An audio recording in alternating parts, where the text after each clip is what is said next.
जय जिनेन्द्र। पाठशाला के कार्यक्रम में हम आजकल भक्तामरी स्तोत्र का अर्थ आपको पढ़ा रहे हैं। कल हमने आपको भक्तामरी स्तोत्र के प्रथम और द्वितीय 2 काव्यों का अर्थ पढ़ाया था। संस्कृत कड़ी तो होती है, लेकिन थोड़ा मन लगाया जाए तो समझ में आती है। वास्तव में हमारी भाषा है ही संस्कृत, और संस्कृत थोड़ी नहीं समझेंगे तो शास्त्रों का ज्ञान होगा कैसे। स्तोत्र का आनंद लेना है तब तो संस्कृत का अध्ययन थोड़ा करना ही पड़ेगा। हमें उम्मीद है हमने आपको बहुत एक एक शब्द का अर्थ पढ़ाया था। आपने एपिसोड देखने के बाद आपने फिर उसका थोड़ा अभ्यास भी किया होगा। तरीका क्या है? तरीका ये है, आप पहले प्रोग्राम देख लें। प्रोग्राम देखने के बाद आपने जो डायरी में नोट किया है उसके हिसाब से स्वयं भी उसका अर्थ लगाएं। अर्थ आराम से लगेगा। हम सबके पास घरों में अर्थ वाली पुस्तकें भी हैं भक्तामरी स्तोत्र की, उनको निकाल लें और अर्थ लगाएंगे, अर्थ आराम से लग जाएगा। इसलिए कोशिश थोड़ी करेंगे तो काम होगा।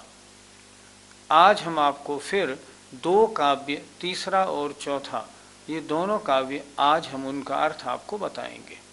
तो आइए तीसरे काव्य का उच्चारण हम प्रारंभ करते हैं। बुद्ध्या विनापि विबुधार्चित पादपीठ,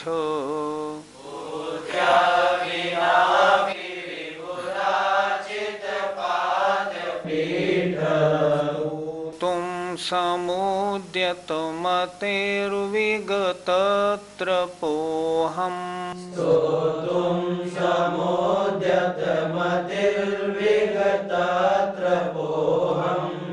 बालं विहाय जल संस्थितमिन्दुबिम्ब,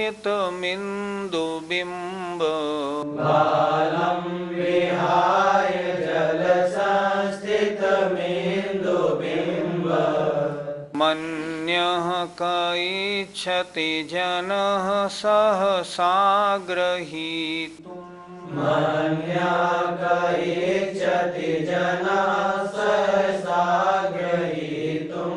एक बार सब बोलो।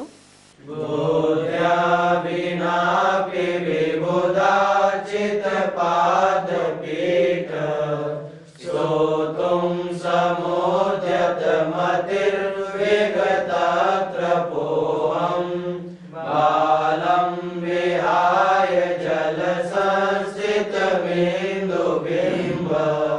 मन्यः क इच्छति जनः सहसाग्रहीतुम्। काव्य का उच्चारण हुआ। आइए अब उसके एक एक शब्द का अर्थ देखते हैं। बुद्ध्या, बुद्धि के, बिना अपि, बिना भी, बुद्धि के बिना भी। भगवान के लिए संबोधन दे रहे हैं। विबुधार्चित पाद पीठ। विबुधार्चित का अर्थ देखिए वहां सामने, देवों के द्वारा पूजित है। पादपीठ माने चरण रखने का आसन, अर्थात जिनका चरण रखने का आसन देवों के द्वारा पूजित है, ऐसे है भगवान। ये भगवान का संबोधन है। फिर देखें, जिनका पाद माने चरण, चरण रखने का जिनका आसन सिंहासन, विबुध माने देवों के द्वारा पूजित है, ऐसे है तीर्थंकर भगवान। बुद्धि के बिना भी, स्तोतुम स्तवन करने को, समुद्यत मति ही तत्पर बुद्धि वाला हुआ हूँ, मैं स्तवन करूँगा। मैंने संकल्प कर लिया है, मैंने मन बना लिया है। समुद्यत मति ही तत्पर बुद्धि वाला हुआ हूँ। और विगत छोड़कर, त्रपह माने लज्जा को, मैं, अर्थात मैं, अहम माने मैं, लज्जा को छोड़कर स्तवन करने के लिए तत्पर बुद्धि वाला हुआ हूँ। लेकिन हूँ कैसा? बुद्धि के बिना भी। बुद्धि के बिना भी आचार्य मानतुंग क्यों कह रहे हैं? आचार्य थे मानतुंग स्वामी, बड़े आचार्य थे, फिर उन्होंने ऐसा क्यों कहा कि बुद्धि के बिना भी? पहले काव्य में आपने देखा था कि हे भगवान, आपका स्तवन किसने किया था?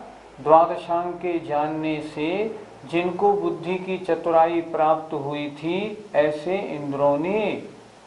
तो इंद्र द्वादशांग के जानने वाले, उनके सामने मानतुंग स्वामी का ज्ञान बहुत थोड़ा, क्योंकि पंचम काल में तो अंग पूर्व का ज्ञान उस समय किसी को था ही नहीं। वो तो पहले भगवान महावीर के बाद के 200-300 वर्ष तक रहा, 400 वर्ष तक, उसके बाद किसी के नहीं रहा। तो मानतुंग स्वामी अपनी लघुता बता रहे हैं, उन्हें जरा भी रंच मात्र भी अभिमान नहीं है। वो क्या कह रहे हैं?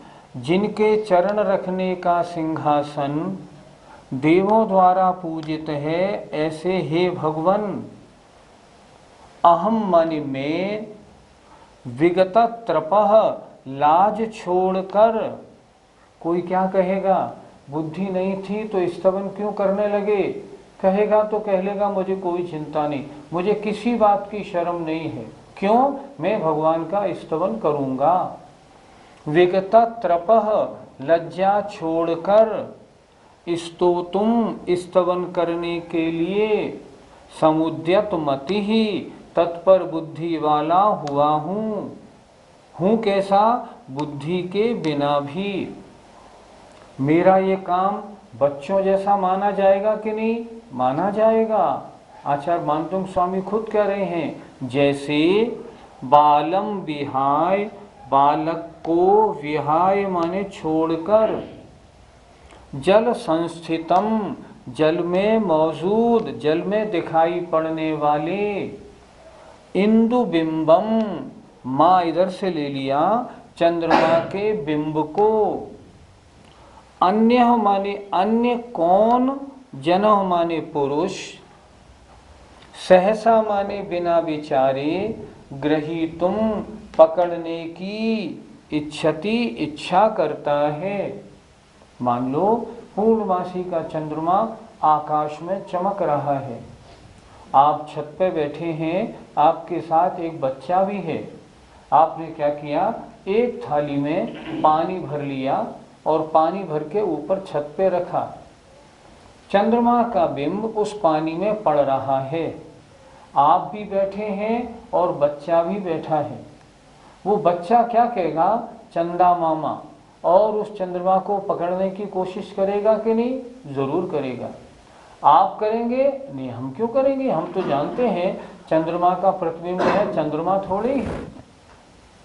बच्चा तो करेगा, बच्चा तो करेगा, ये उसका बचकाना काम माना जाएगा। उसी तरह हे भगवान, जैसे जल में संस्थित माने दिखाई पड़ने वाले चंद्रमा के बिंब को, बालक को छोड़कर कौन पुरुष ऐसा है जो बिना विचारे पकड़ने की इच्छा करता है? अर्थात कोई पुरुष ऐसा नहीं होगा जो चंद्रमा की झलक पानी में पड़ रही हो और उसको पकड़ने की कोशिश करे। उसको पकड़ने की कोशिश कौन करेगा? मात्र बालक ही कर सकता है। क्यों? क्योंकि ये बचकाना काम है, समझदार पुरुष ऐसा काम नहीं करता। उसी तरह भगवान, आपका स्तवन तो द्वादशांग के जानने वाले इंद्रों के द्वारा किया गया था, उनके सामने मेरी बुद्धि ना के बराबर है। इसलिए बुद्धि के बिना भी मैं लज्जा छोड़कर आपके स्तवन करने के लिए उद्यत बुद्धि वाला हुआ हूँ।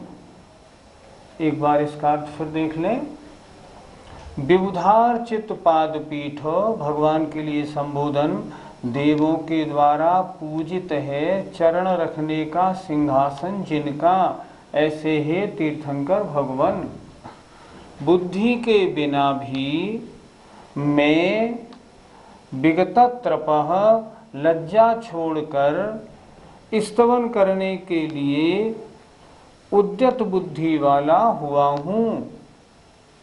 जैसे बालक को छोड़कर जल में दिखाई पड़ने वाले मौजूद स्थित चंद्रमा के बिंब को अन्य कौन पुरुष ऐसा होगा जो बिना विचारे पकड़ने की इच्छा करता है, अर्थात कोई नहीं।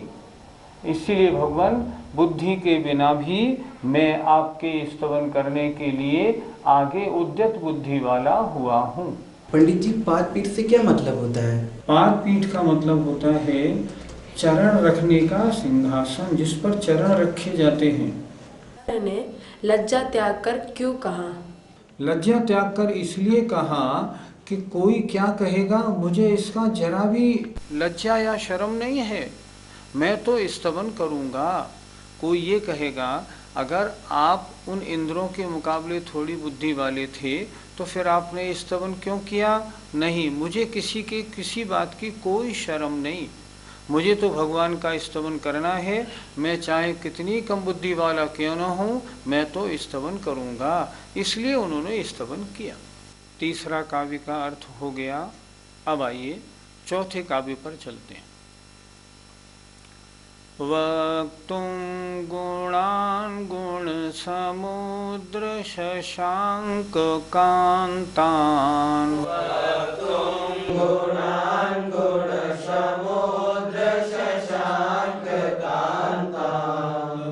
तीक्ष्णः सुर गुरु प्रतिमोपि बुद्ध्या,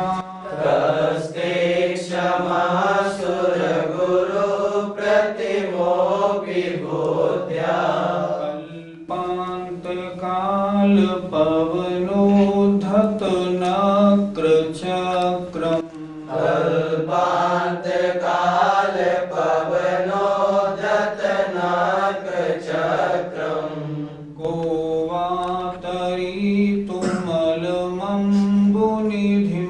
भुजाभ्यां, को वातरीतुमलमम्बुनिधिं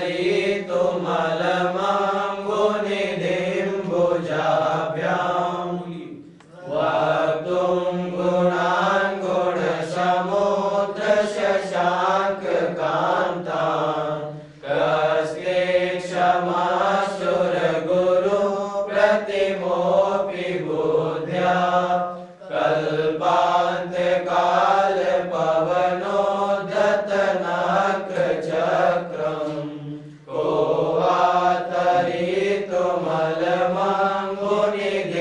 भुजाभ्यां। आइए अब इसके अर्थ पर विचार करते हैं। वक्तुम कहने के लिए,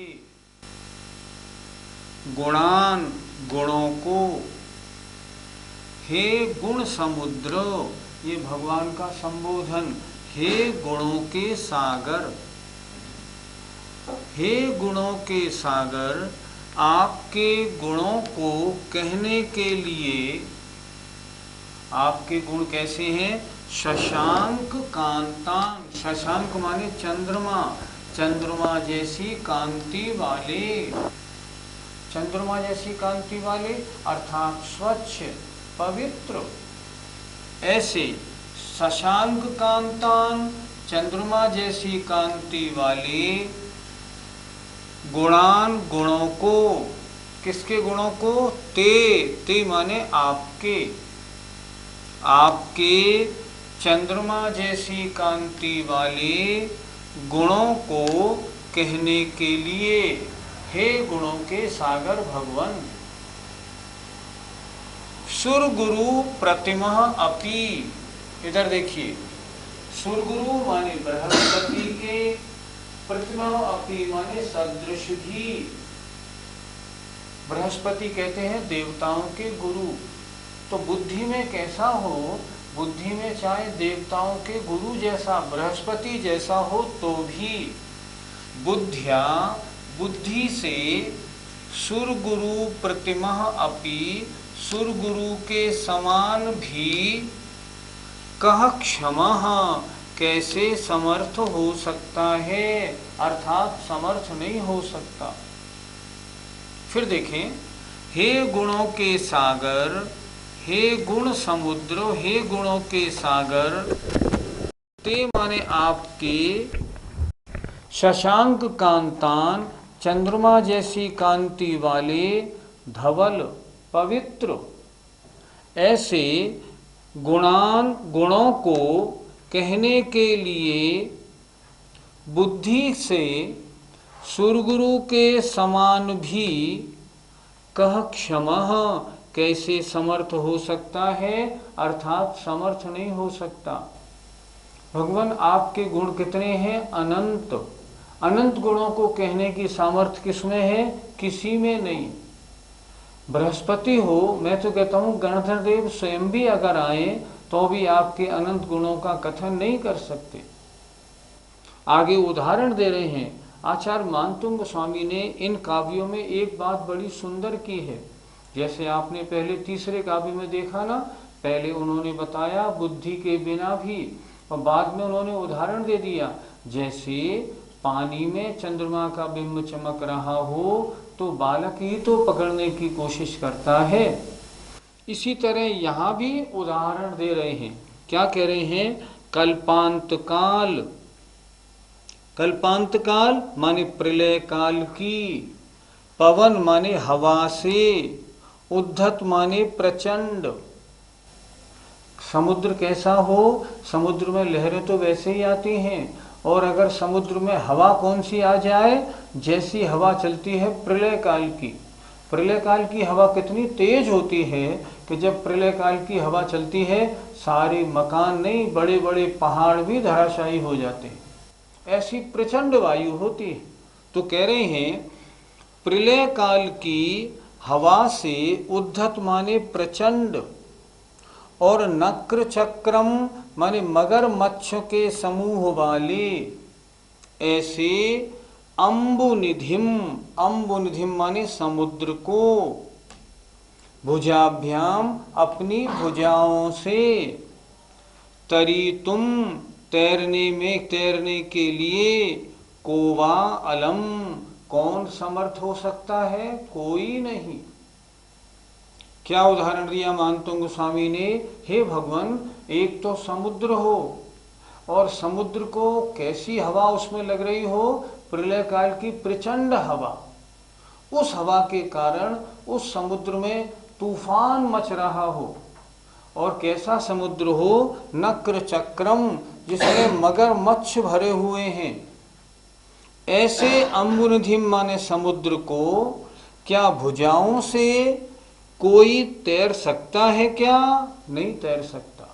ऐसे समुद्र को पार करने की सामर्थ्य किसी में नहीं। इसी तरह हे भगवान, आपके गुण समुद्र हैं। आपके गुणों के कहने के लिए बुद्धि से चाहे बृहस्पति के समान भी कोई क्यों न हो, फिर भी कह क्षमा, वो कैसे समर्थ हो सकता है? अर्थात नहीं हो सकता। भगवान का गुणानुवाद है। क्या कह रहे हैं भगवान? आप अनंत गुणों के स्वामी हैं, और अनंत गुणों का कहना किसी के सामर्थ्य में नहीं आ सकता, चाहे बुद्धि से कोई भी कैसा हो। एक बार फिर देखें। गुण समुद्रो, हे गुणों के सागर भगवन, ते माने आपके, शशांक कांतान चंद्रमा जैसी कांति वाले, गुणान गुणों को कहने के लिए बुद्धि से बृहस्पति के समान भी कोई हो तो भी कह क्षमः कैसे समर्थ हो सकता है? नहीं हो सकता। उदाहरण दे रहे हैं आचार्य कि प्रलय काल की प्रचंड वायु से जो समुद्र बड़ा प्रचंडता को प्राप्त है, जिसमें बड़ी बड़ी लहरें उठ रही हैं, प्रलय काल की हवा से प्रचंड, और नक्र चक्रम मगरमच्छों से भरपूर, ऐसे अम्बुनिधिम ऐसे समुद्र को, भुजाभ्याम अपनी भुजाओं से, मतलब समुद्र में कूद पड़े और कोई ये कहे ना मैं इस समुद्र को पार करने की सामर्थ्य रख सकता हूँ, कोई ऐसा है? नहीं, कोई नहीं। एक तो समुद्र और फिर प्रचंड, और फिर उसमें मगरमच्छ भरे हों, उसे भुजाओं से कोई नहीं पार कर सकता। जैसे प्रलय काल की हवा से प्रचंड और मगरमच्छों से भरे हुए अम्बुनिधिम समुद्र को भुजाओं के द्वारा तरीतुम तैरने के लिए कोवा अलम कौन समर्थ है, अर्थात कोई नहीं।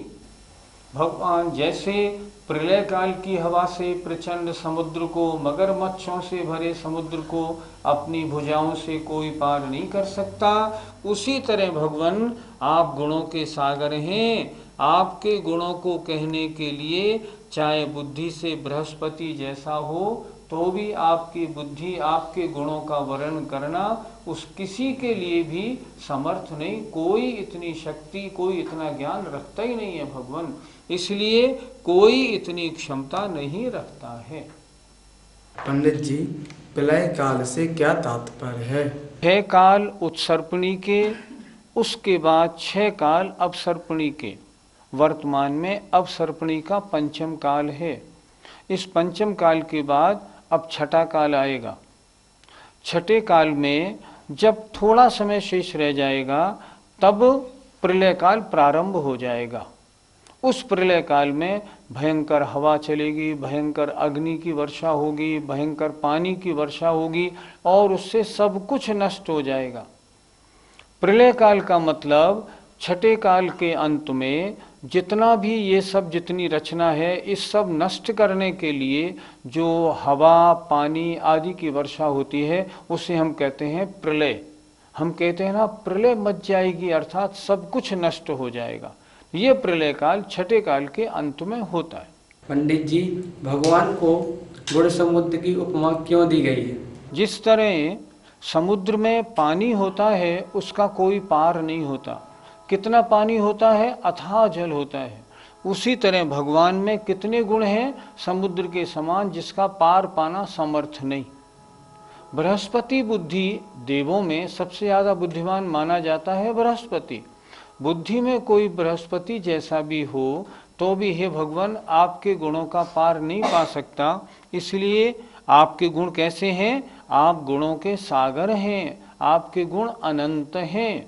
और वास्तव में तीर्थंकर भगवान या केवली भगवान में अनंत गुण होते हैं। पंडित जी, इसका अर्थ एक बार और समझा दीजिए।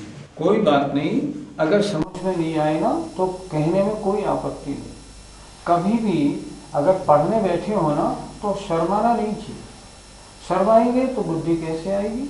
फिर एक बार देखो, कोई बात नहीं। गुण समुद्र, हे गुणों के सागर, हे जिनेन्द्र भगवान। शशांक कांतान, चंद्रमा जैसी कांति वाले।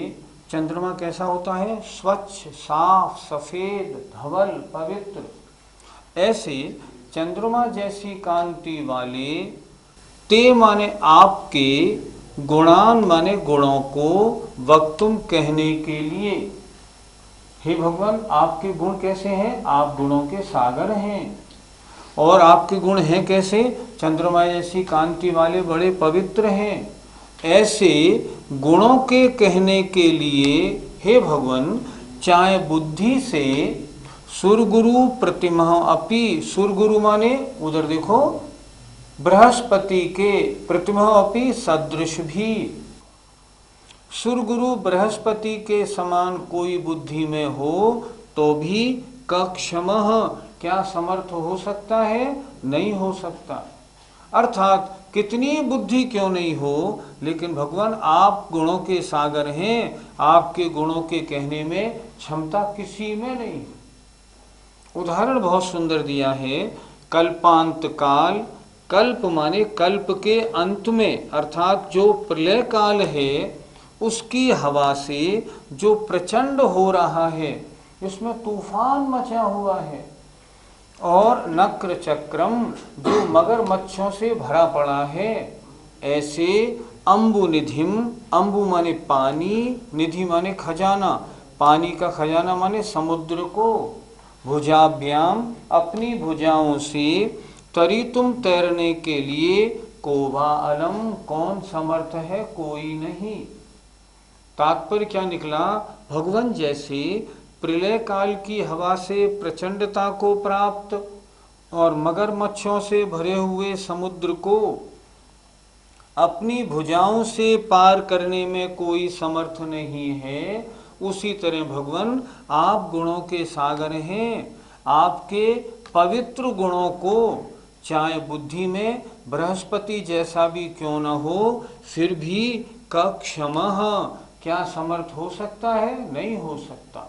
हे भगवान, आपके गुण अनंत हैं और आपके गुणों को कहने में कोई समर्थ नहीं हो सकता। आपका समय हो गया।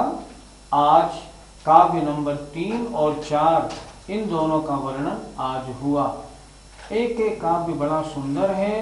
आचार्य ने कितनी अपनी भाव भक्ति से इन एक एक काव्यों की रचना की है। अच्छा, इन जो काव्य हैं इनकी कितनी हिंदी बना लो, लेकिन आचार्य के जो भाव है ना, उनकी जो मनोहरता है वो उनमें नहीं आ पाती। इसलिए मैं बार बार कहता हूँ, अगर कभी पाठ करना हो ना तो संस्कृत का पाठ सही लय से और शुद्धि के साथ उसका उच्चारण होना चाहिए।